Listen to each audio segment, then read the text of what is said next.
বন্ধুরা, এখানে আমি মাছ নিয়ে নিয়েছি। এখানে যে মাছ নিয়ে নিয়েছি, এখানে রুই কাতলা মাছ আছে।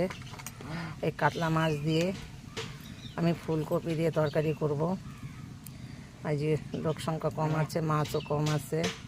বন্ধুরা, আমার তেলটা গরম হয়ে গেছে, এখন মাছটাকে আমি ভেজে নেব।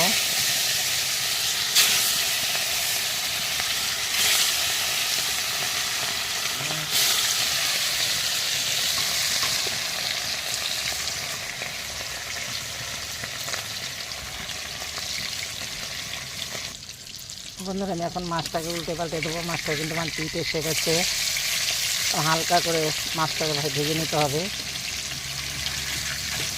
কারণ যেহেতু আমার কাঠের রান্না চটচট খুব তাড়াতাড়ি করে হয়ে যায়। কাঠের রান্না দেওয়ার সঙ্গে সঙ্গে কাঠের রান্না হয়ে যায় খুব তাড়াতাড়ি করে।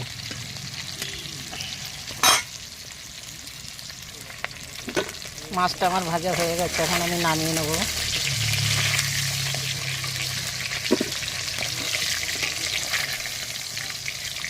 এরকম করে মাছটা ভেজে নিতে হবে।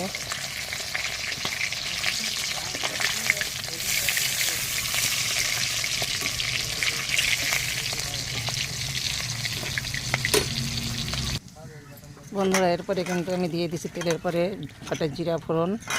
এরপরে দিয়ে দেবেন ফুলকপি।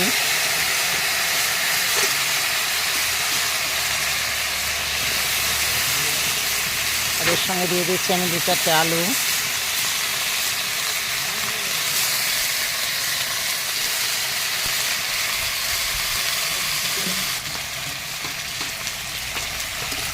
বন্ধুরা, আলুটাকে আমি এখন একটু ভেজে নেব।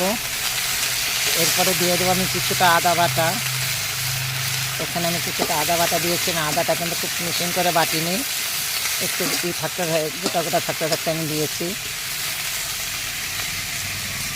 আজকে নতুন অন্য পদ্ধতিতে আমি রান্না করবো ফুলকপিটা।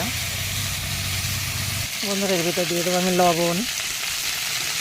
তার ভিতরে দিয়ে দেবো আমি কিছুটা হলুদ। এর ভিতরে দিয়ে দেবেন একটা কাঁচা লঙ্কা চেরা। এখন আমি এর ভিতরে দিয়ে দেবো কিছুটা লঙ্কার গুঁড়া, কিছুটা ধনিয়া জিরার গুঁড়া। এখন এর ভিতরে দিয়ে দেবো আমি কিছুটা জল। আমার কিন্তু কষানো হয়ে গেছে।